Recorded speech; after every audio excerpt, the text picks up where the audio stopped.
여보세요? 강미숙 선생님이시죠? 치매 정밀 검사 결과가 나왔는데 휴대폰이 바닥에 떨어지는 소리가 유난히 크게 들렸습니다. 저는 그 소리를 듣고도 한참을 멍하니 서 있었죠. 의사 선생님의 목소리가 아직도 귓가에 맴돌고 있었습니다. 35년간 수많은 학생들 앞에서 당당히 서 있던 제가 이제는 치매라는 진단을 받게 되다니 믿을 수가 없었어요. 그런데 더 큰 충격은 그 다음에 기다리고 있었습니다. 남편 정우가 사업에 실패했다는 소식을 들었을 때도 충격적이었지만 이번엔 정말 하늘이 무너지는 것 같았죠. 빚쟁이들이 매일같이 전화를 걸어대고 집까지 찾아오는 상황이었거든요. 여보, 오늘 밤만이라도 준혁이네서 신세를 져야겠어. 정우는 고개를 푹 숙이며 말했습니다. 평생 남에게 손 벌린 적 없던 사람이 이렇게 초라해 보일 줄이야. 저도 마음이 아팠지만 어쩔 수 없는 상황이었어요. 아들 준혁에게 전화를 걸었습니다. 목소리가 떨렸죠. 준혁아, 엄마다. 오늘 밤만 너희 집에서. 엄마, 갑자기 무슨 일이세요? 사정을 설명하려는데 며느리 소희가 전화를 받았습니다.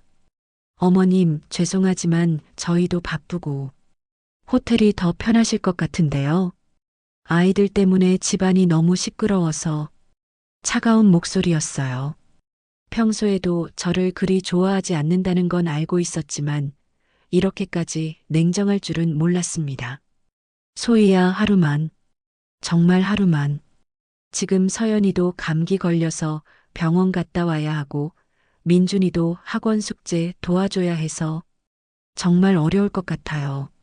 전화가 끊어졌습니다. 저는 한참 동안 휴대폰을 멍하니 바라봤죠. 결국 동네 모텔에서 밤을 보내게 되었습니다. 곰팡이 냄새가 나는 좁은 방에 누워서 천장을 바라보니 눈물이 났어요. 35년간 교단에서 학생들을 가르쳤고 준혁이를 명문대에 보내기 위해 얼마나 많은 돈을 썼는데 이제는 하룻밤 잘 곳도 없는 신세가 되다니.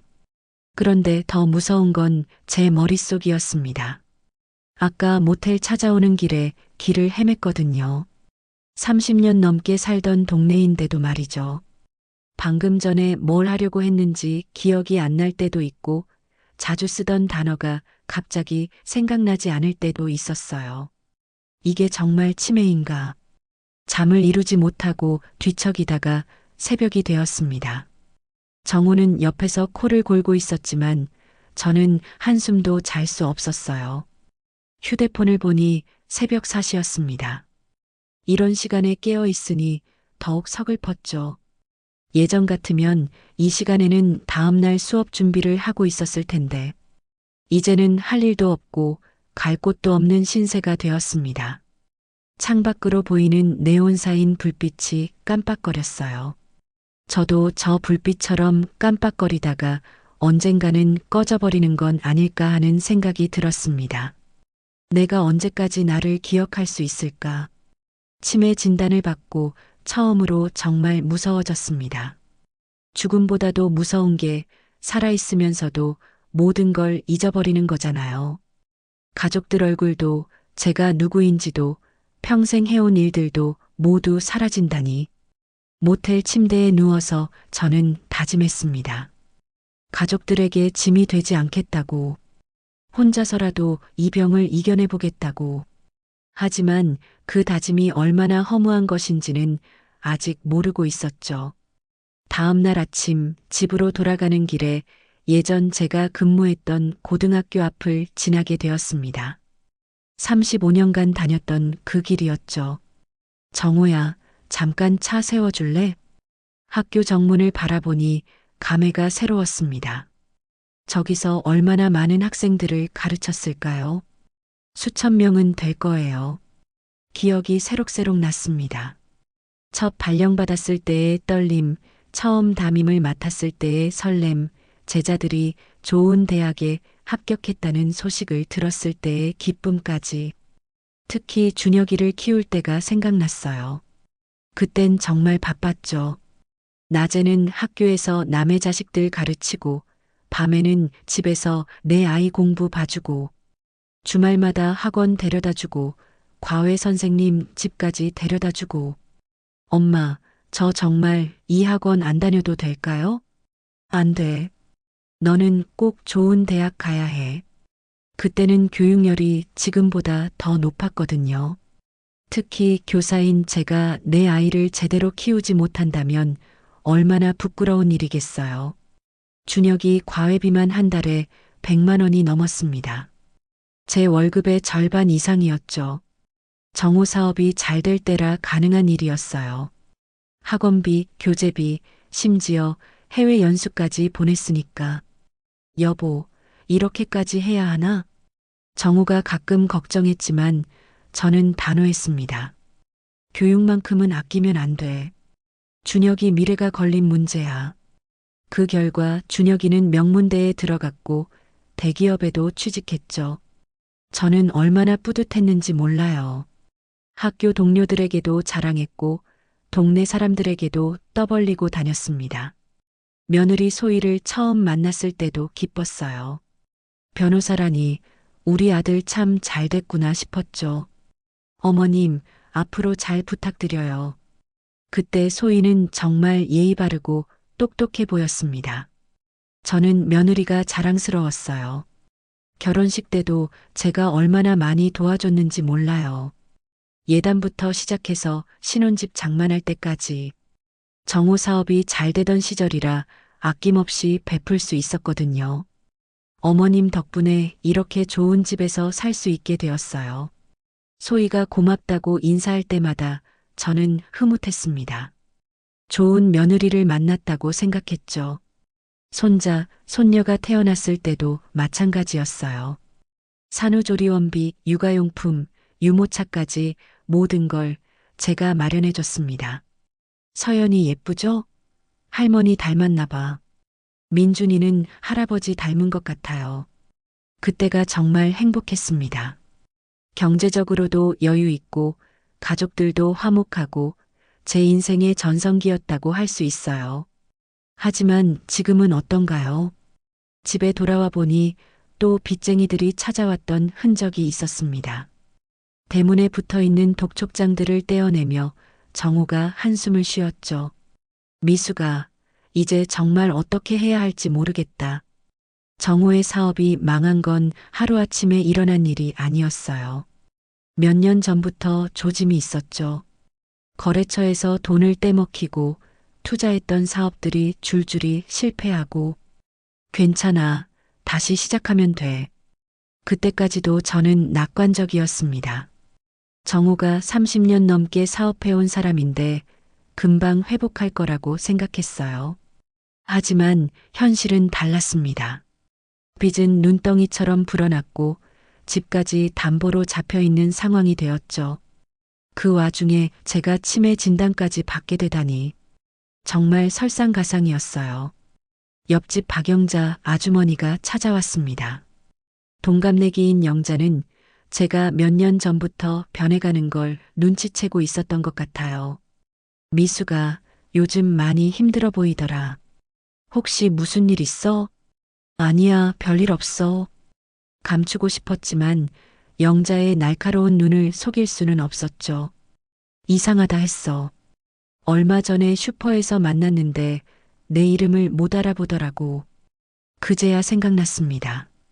며칠 전에 슈퍼에서 누군가 저를 불렀는데 누구인지 몰라서 당황했던 일이 나이 들어서 그런 거야. 그런 게 아닌 것 같은데. 영자의 걱정스러운 표정을 보니 더 이상 숨길 수 없을 것 같았습니다.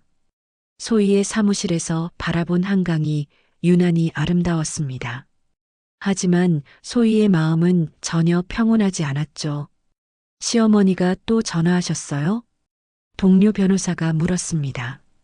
소희는 고개를 끄덕였어요. 네, 어젯밤에 호텔에서 주무셨다고 하더라고요. 호텔이요? 왜요? 시아버지 사업이 망해서 집에 있기 어려우신가 봐요. 소희는 한숨을 쉬었습니다. 솔직히 시댁 상황이 부담스러웠어요.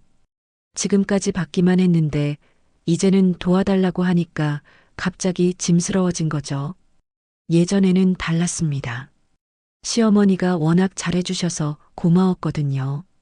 결혼할 때도 신혼집까지 마련해 주시고 아이들 태어났을 때도 이것저것 다 챙겨주시고 하지만 언제부터인가 시어머니가 부담스러워지기 시작했어요.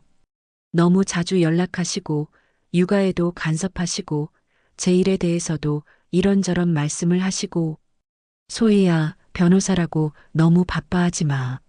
아이들이 중요해. 서연이 학원 이거 말고 다른 걸로 보내는 게 어때? 민준이는 왜 이렇게 말이 늦지? 우리 준혁이는 그 나이 때 매번 비교당하는 게 스트레스였습니다. 교사 출신이라서 교육에 대한 자부심이 강하신 건 이해하지만 제가 변호사라는 걸 인정해주지 않는 것 같았어요. 준혁아, 엄마가 요즘 좀 이상한 것 같지 않아? 며칠 전에 남편에게 말했습니다. 뭐가 이상해? 자꾸 같은 말을 반복하시고 전에 했던 얘기를 또 하시고 그리고 길도 자주 헤매시는 것 같아. 나이 들어서 그런 거 아닐까? 준혁은 대수롭지 않게 여겼습니다. 아들이니까 어머니의 변화를 인정하기 싫어하는 거겠죠. 사무실로 돌아온 소희는 책상 위에 쌓인 서류들을 보며 한숨을 쉬었어요. 이번 달 재판 일정이 너무 빡빡했거든요. 이런 상황에서 시댁 문제까지 신경 써야 한다니. 그런데 그날 저녁 예상치 못한 일이 벌어졌습니다. 청소하던 중에 시어머니가 두고 간 가방을 발견했어요. 어제 호텔에서 자고 가시면서 깜빡하신 모양이었죠. 가방을 정리하다가 작은 수첩을 발견했습니다. 일기장 같아 보였어요. 보면 안 되는 거라는 걸 알면서도 호기심을 참을 수 없었죠. 첫 페이지를 펼쳐보니 시어머니의 정성스러운 글씨가 나왔습니다. 오늘 병원에 갔다. 의사 선생님이 정밀 검사를 해봐야겠다고 하셨다. 요즘 자꾸 깜빡하는 일이 많아서 걱정이 된다. 소희의 손이 떨렸습니다. 다음 페이지를 넘겼어요. 치매 초기 진단을 받았다. 아직 가족들에게는 말하지 못했다. 특히 준혁이는 절대 모르게 해야겠다. 걱정만 끼칠 뿐이다. 뭐야 이게. 소희는 충격을 받았습니다. 시어머니가 치매였다니.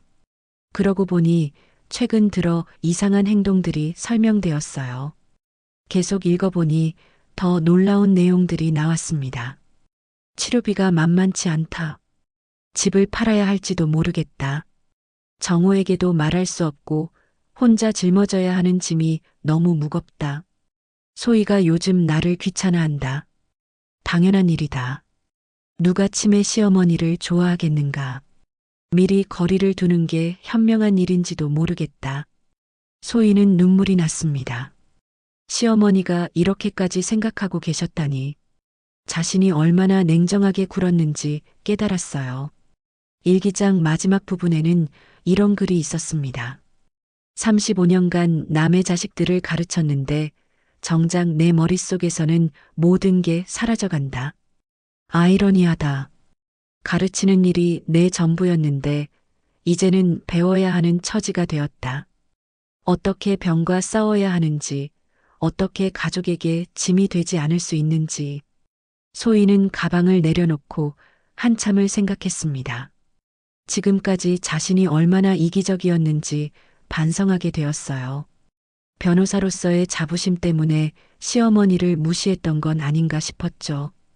그날 밤 준혁이 퇴근하자마자 소희는 말했습니다. 여보, 어머니 일기장을 봤는데. 뭐? 엄마 일기장을 왜 봤어? 그게 아니라 어머니가 치매 진단을 받으셨대. 준혁의 얼굴이 하얗게 변했습니다. 준혁은 그날 밤 한숨도 잘 수 없었습니다. 어머니가 치매라니 도저히 믿어지지 않았어요.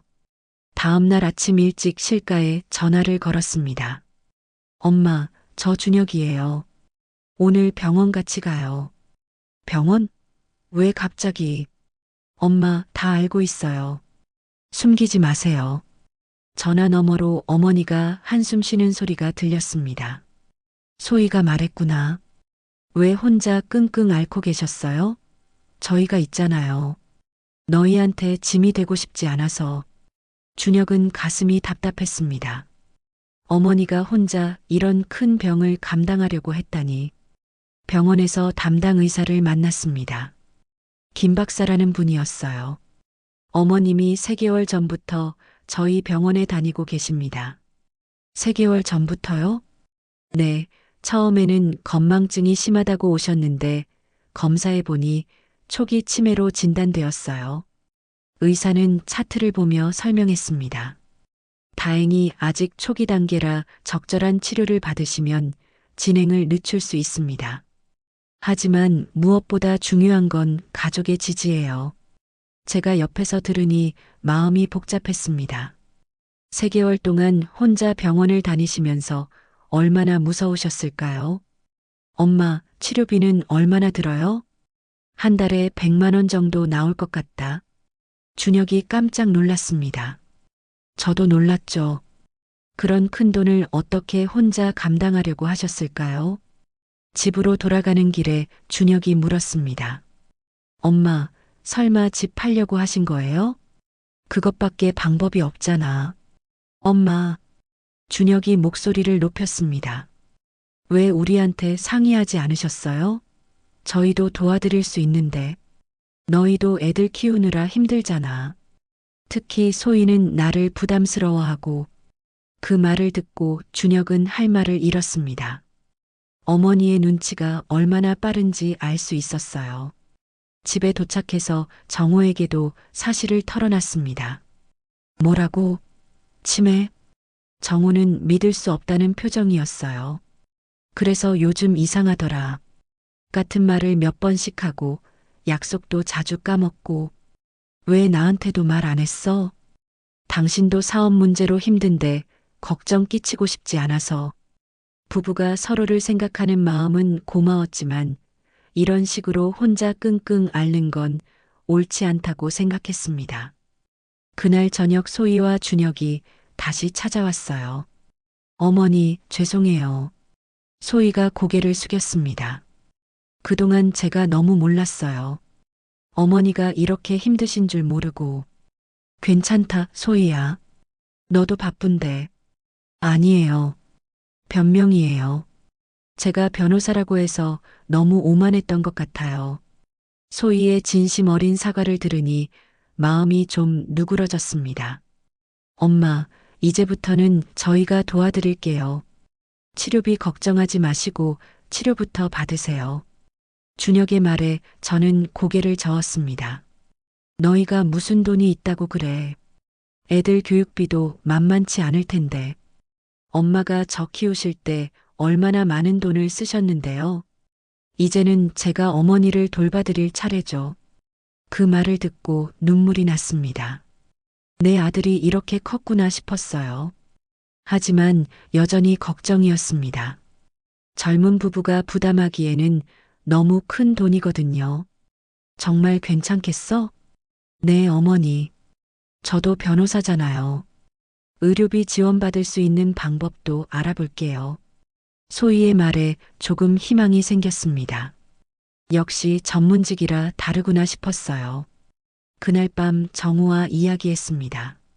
여보, 고마운 일이긴 한데 미안해. 뭐가 미안해. 자식들이 효도하려는데. 그래도 우리가 집만 되는 것 같아서. 정우도 마음이 무거워 보였습니다. 평생 남에게 신세지며 살아본 적이 없는 사람인데 이제는 자식들한테까지 손을 벌려야 하는 상황이 되었으니까요. 하지만 어쩔 수 없었습니다. 치매는 혼자 힘으로 어쩔 수 없는 병이거든요. 가족의 도움 없이는 극복할 수 없어요. 그날 밤 저는 다시 일기를 썼습니다. 오늘 드디어 가족들이 모든 걸 알게 되었다. 숨기고 싶었지만 결국 들통이 났다. 준혁이와 소희가 도와주겠다고 하니 고맙기도 하고 미안하기도 하다. 앞으로 어떻게 될지 모르겠지만 혼자가 아니라는 사실만으로도 조금 든든하다. 선생님, 오늘은 어떠세요? 병원 간호사가 밝게 웃으며 인사했습니다. 저는 어색하게 미소만 지었어요. 아직도 적응이 안 되더라고요. 35년간 남을 가르치던 제가 이제는 배우는 입장이 되었다는 게, 치료실로 들어서니 저보다 나이 많은 할머니들이 앉아 계셨어요. 다들 가족들과 함께 온 모습이었습니다. 젊은 며느리가 시어머니 손을 잡고 다정하게 말하는 걸 보니 부러웠죠.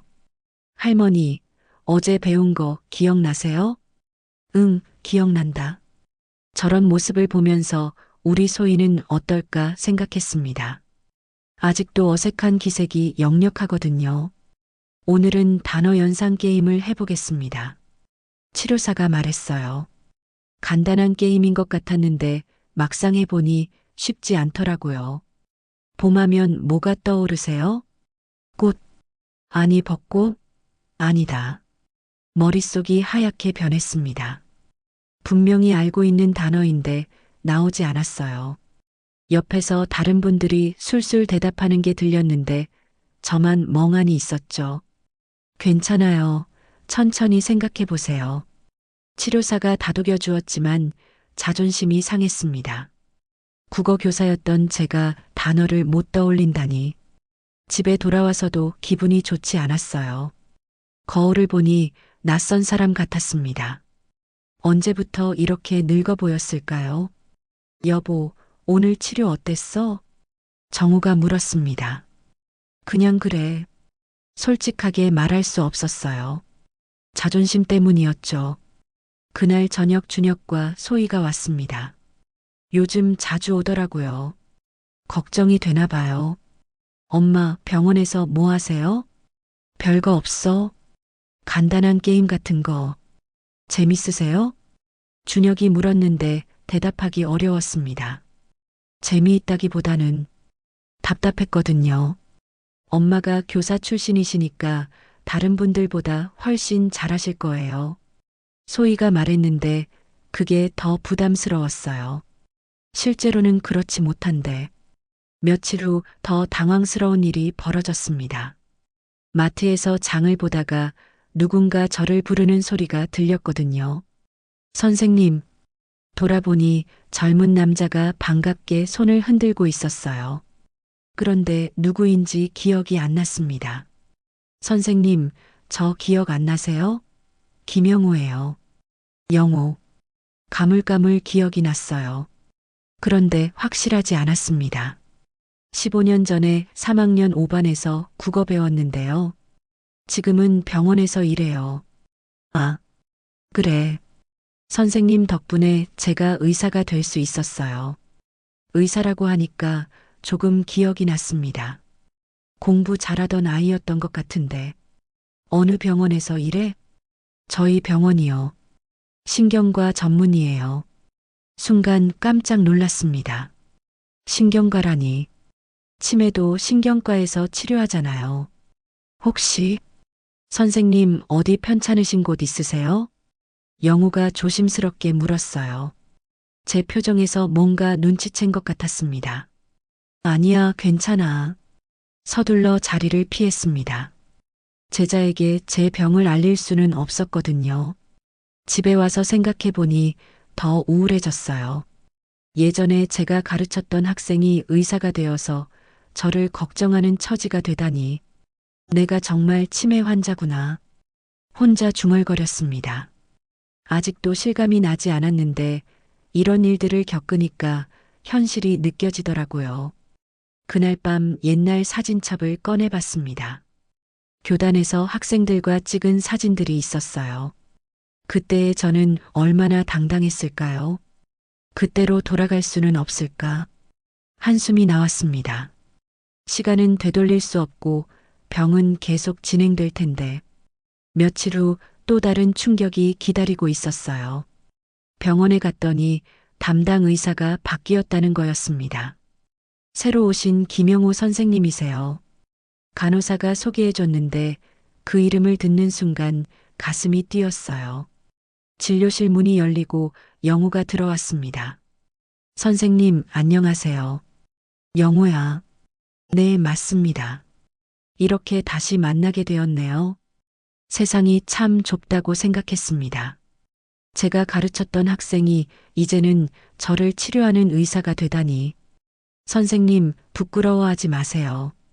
영우가 다정하게 말했어요. 치매는 누구에게나 올 수 있는 병이에요. 선생님께서 부끄러워할 일이 아닙니다. 그래도 자존심이 상했습니다. 선생님과 제자의 관계가 완전히 바뀐 거잖아요. 영호야, 선생님이 이런 모습 보이게 되어서 미안하다. 무슨 말씀을 하세요? 선생님은 저에게 영원한 은사님이에요. 그래도 선생님, 제가 의사가 된 건 선생님 덕분이에요.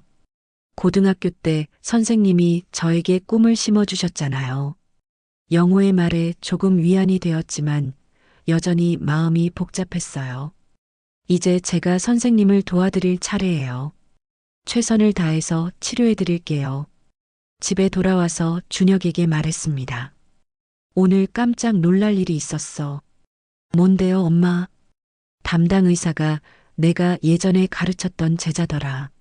정말요? 세상 참 좁네요. 응. 그런데 기분이 이상해. 왜요? 내가 가르쳤던 아이가 이제는 나를 치료하는 처지가 되었잖아. 준혁이 이해한다는 표정을 지었습니다. 엄마, 그건 자랑스러운 일이에요. 엄마가 훌륭하게 키워낸 제자가 의사가 되어서 다시 엄마를 도와주는 거잖아요. 준혁의 말이 맞았지만 감정적으로는 받아들이기 어려웠어요. 그날 밤 일기에 썼습니다. 요즘 깜빡하는 일이 많아서 중요한 건 다 적어두거든요. 오늘 예전 제자 영호를 만났다. 의사가 되어서 나를 치료해준다고 한다. 고마운 일이지만 복잡한 기분이다. 35년간 남을 가르쳤는데 이제는 내가 배워야 하는 처지가 되었다. 자존심을 내려놓기가 이렇게 어려울 줄 몰랐다. 며칠 후 집에서 계산기를 들고 앉아 있었습니다. 병원비 청구서들을 보면서 말이에요. 한 달에 200만 원씩 나가네. 혼자 중얼거렸습니다. 처음 예상했던 것보다 훨씬 많았어요. 정밀검사비, 약가, 치료비까지 합치니까 만만치 않더라고요. 이러다가 준혁이들한테 너무 큰 부담이 될 것 같은데 걱정이 앞섰습니다. 아들 부부도 애들 키우느라 돈이 많이 들 텐데 여기에 제 치료비까지 더하면 얼마나 힘들까요? 그날 저녁 준혁과 소희가 와서 이야기하는 걸 들었어요. 제가 안 보인다고 생각해서 솔직하게 말하는 것 같았습니다. 여보, 솔직히 말해서 우리도 빠듯하잖아. 소희의 목소리였어요. 그래도 어머니 치료비를 어떻게 안 낼 수 있어? 나도 그건 안다. 하지만 서연이 학원비, 민준이 유치원비에 집 대출금까지. 이렇게 가면 우리도 힘들어져. 듣고 있으니 마음이 아팠습니다. 제가 짐이 되고 있다는 걸 확실히 느꼈거든요. 그래도 방법을 찾아야지. 준혁이 한숨 쉬는 소리가 들렸어요. 그날 밤 잠을 이룰 수 없었습니다. 가족들에게 부담을 주고 싶지 않았는데 결국 그렇게 되고 말았네요. 다음 날 아침 일찍 부동산에 전화했습니다. 여보세요. 집 내놓으려고 하는데요. 어떤 집이신가요? 34평 아파트인데 시세 좀 알아봐 주세요. 상담을 받아보니 집값이 많이 떨어져 있었어요. 그래도 팔면 당분간은 치료비 걱정을 안 해도 될 것 같았습니다. 이 정도면 빚도 갚고 치료비로도 쓸 수 있겠어. 혼자 계산해 봤어요. 집을 팔면 몇 년은 괜찮을 것 같았습니다. 부동산 중개사가 집을 보러 왔을 때 정우가 깜짝 놀랐어요. 여보, 갑자기 이게 뭐야? 집 팔기로 했어. 내 허락도 받지 않고?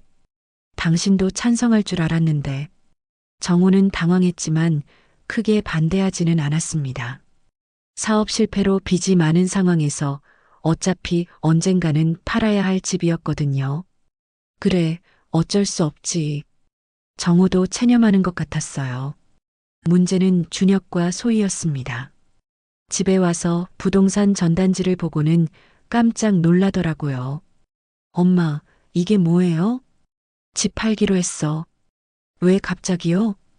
치료비 때문에 너희한테 부담 주기 싫어서. 준혁이 당황한 표정을 지었습니다. 저희가 감당할 수 있다고 했잖아요.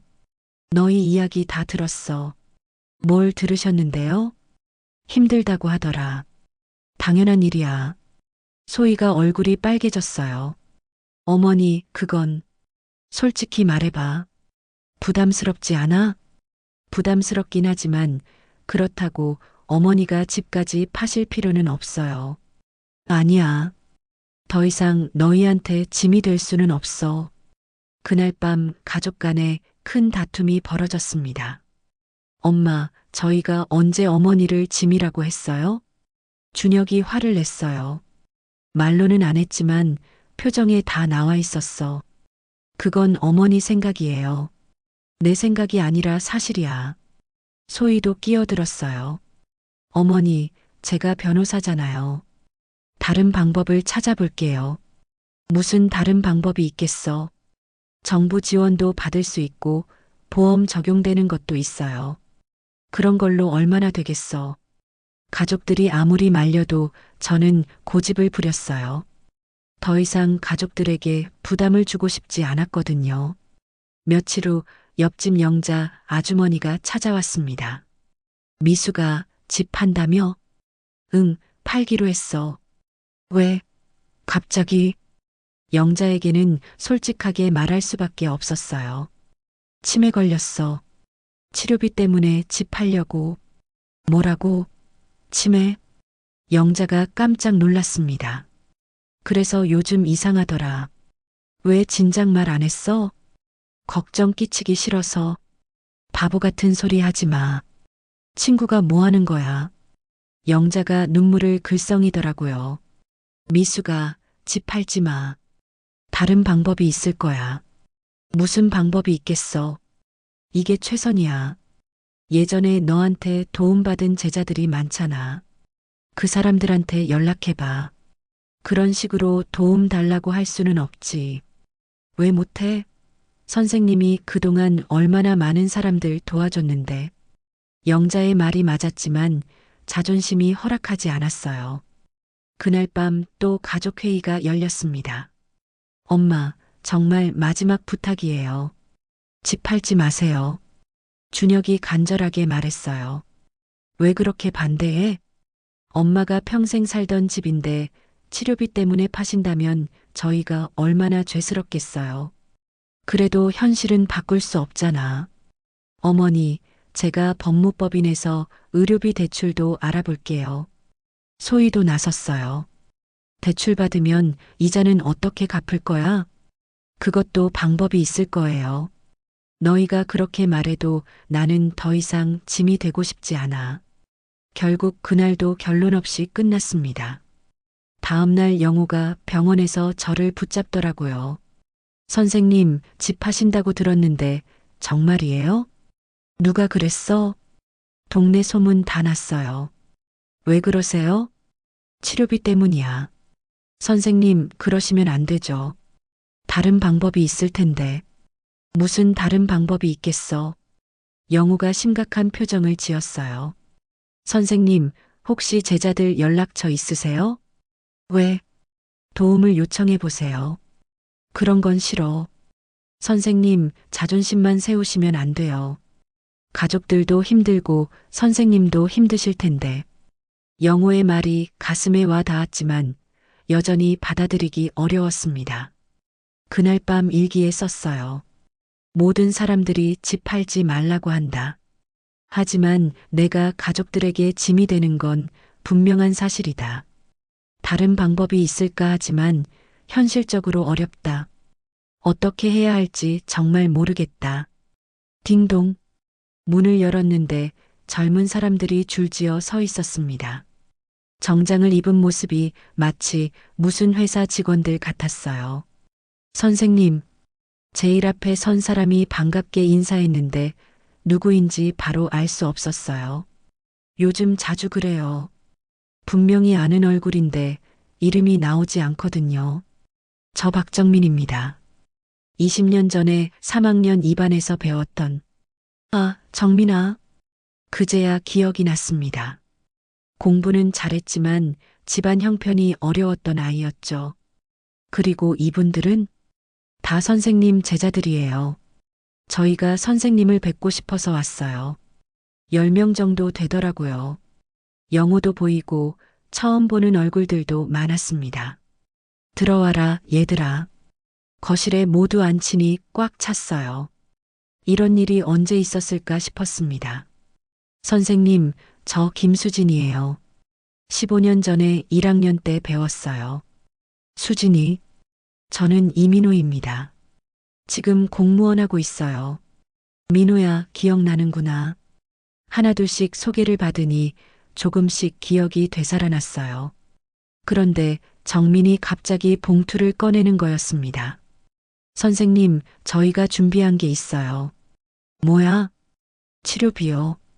저희끼리 모금했어요. 뭐라고? 깜짝 놀랐습니다. 제자들이 제 치료비를 모금해줬다니. 아니다. 이런 건 받을 수 없어. 왜요? 선생님이 저희 도와주셨을 때는 언제고요? 정민이 단호하게 말했어요. 그때하고 지금하고는 달라. 뭐가 달라요? 선생님께서 저희 학비 대주신 거 평생 잊을 수 없어요. 한 제자가 말했습니다.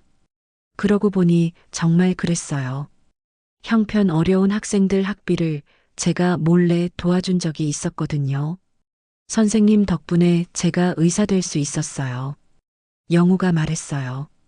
저도 공무원 시험 준비할 때 선생님이 격려해 주셔서 포기하지 않았어요. 선생님이 써주신 추천서 덕분에 장학금 받을 수 있었어요. 제자들이 하나둘씩 감사 인사를 하니 눈물이 났습니다. 저도 모르게 제자들 인생에 이런 영향을 줬구나 싶었어요. 고맙다, 정말 고마워. 하지만, 선생님, 저희도 이제 어른이에요. 은사님 도와드리는 게 당연하죠. 정민의 말에 마음이 흔들렸습니다. 2년치 치료비는 될 거예요. 걱정하지 마세요. 얘들아, 더 이상 말을 잇지 못했어요. 가슴이 뭉클해서 그날 저녁 가족들에게 이 이야기를 했습니다. 엄마, 정말이에요? 준혁이 놀란 표정을 지었어요. 응, 정말이야. 꿈 같았어. 어머니가 얼마나 훌륭한 선생님이셨는지 알겠어요. 소희가 감동받은 목소리로 말했습니다. 저도 변호사지만 이런 제자들을 둔 선생님은 처음 봐요. 며칠 후 소희가 더 놀라운 소식을 가져왔어요. 어머니, 정부 지원 프로그램 신청이 승인됐어요. 정말?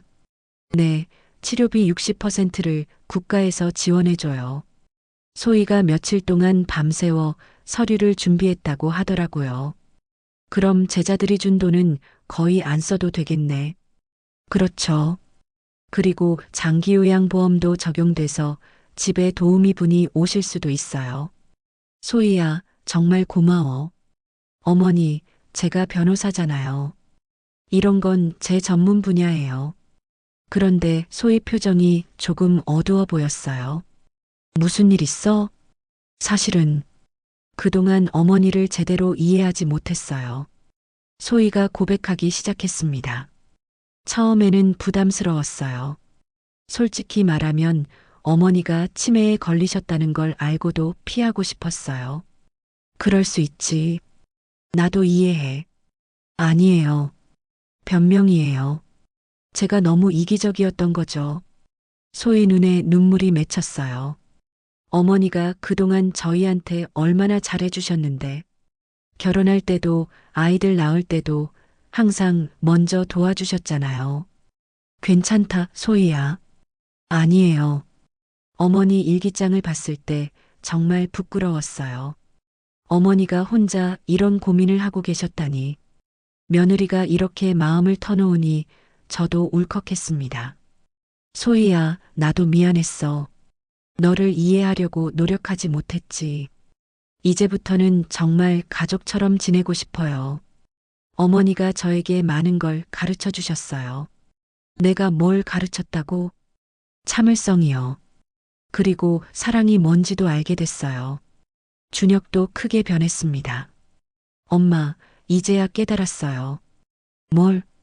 엄마가 저 키우려고 얼마나 고생하셨는지, 그리고 얼마나 훌륭한 분인지. 별거 아니야. 아니에요. 제자들이 이렇게까지 하는 걸 보니까 정말 대단하신 분이구나 싶어요. 준혁이 제 손을 잡았어요. 앞으로는 제가 엄마를 잘 모실게요. 어릴 때 엄마가 저한테 해주신 것처럼. 며칠 후 또 다른 깜짝 놀랄 일이 벌어졌습니다. 영호가 병원에서 특별한 제안을 한 거였어요. 선생님, 저희 병원에서 새로운 프로그램을 시작하는데 참여해 주실래요? 무슨 프로그램? 환자분들끼리 서로 도와주는 프로그램이에요. 선생님처럼 교육 경험이 있으신 분이 다른 환자들을 도와주시는 거죠. 내가 다른 환자들을 도와준다고? 네, 치매 환자라고 해서 다 도움만 받는 게 아니거든요. 서로 도울 수 있는 일들이 많아요. 영호의 제안이 신선했습니다. 치매 환자로만 여겨졌던 제가 다시 누군가를 도울 수 있다니. 한번 해볼게. 정말요? 감사합니다, 선생님. 집에 와서 가족들에게 말했어요. 나도 다른 환자들 가르치는 일 하기로 했어. 엄마, 정말 대단하세요. 준혁이 감탄했습니다. 어머니는 역시 선생님이에요. 이런 상황에서도 남을 도우려 하시다니. 소희도 뿌듯해했어요. 그날 밤 일기에 썼습니다. 오늘 정말 많은 일이 일어났다. 제자들의 감동적인 마음, 소희의 진심 어린 사과, 준혁의 각성, 그리고 새로운 기회까지. 몇 달 전만 해도 절망적이었는데 이렇게 변할 줄 몰랐다. 가족들과 제자들 덕분에 새로운 희망을 품게 되었다. 이제야 진짜 가족이 된 것 같다. 6개월 후에 어느 화요일 아침이었습니다. 저는 병원 치료실에서 다른 환자분들과 함께 앉아 있었어요. 강 선생님, 오늘도 와주셔서 고마워요. 이정자 할머니가 반갑게 인사했습니다. 저보다 5살 많은 분인데도 항상 저를 선생님이라고 부르시더라고요. 저야 더 고맙죠. 함께 있으니 좋아요. 정말 그랬어요. 다시 누군가를 가르치고 도울 수 있다는 게 얼마나 기쁜지 몰라요.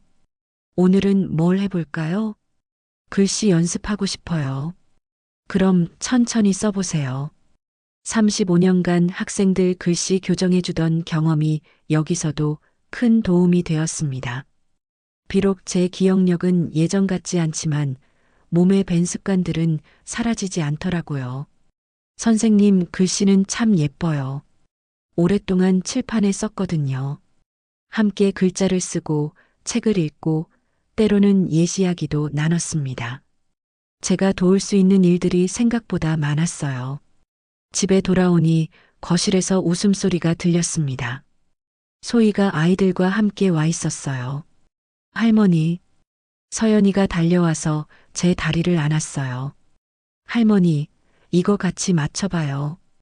퍼즐을 가져왔더라고요. 할머니, 저는 할머니한테 그림 그려드릴게요.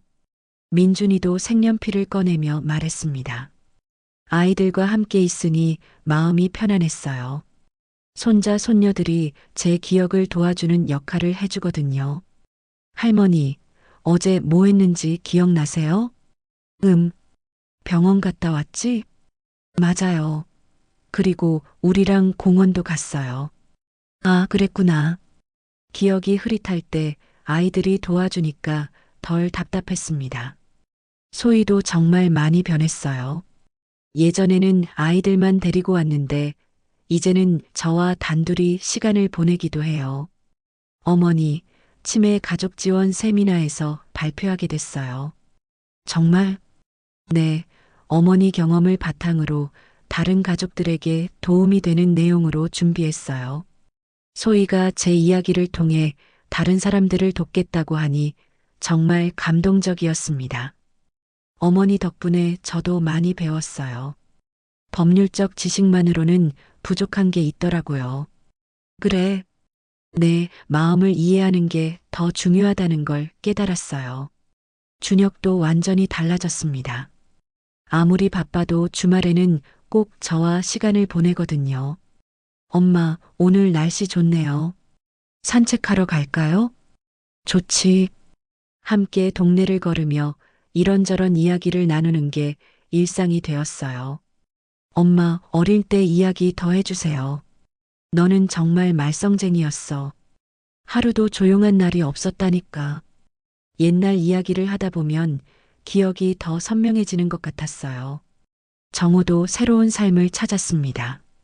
동네 복지관에서 자원봉사를 시작한 거예요.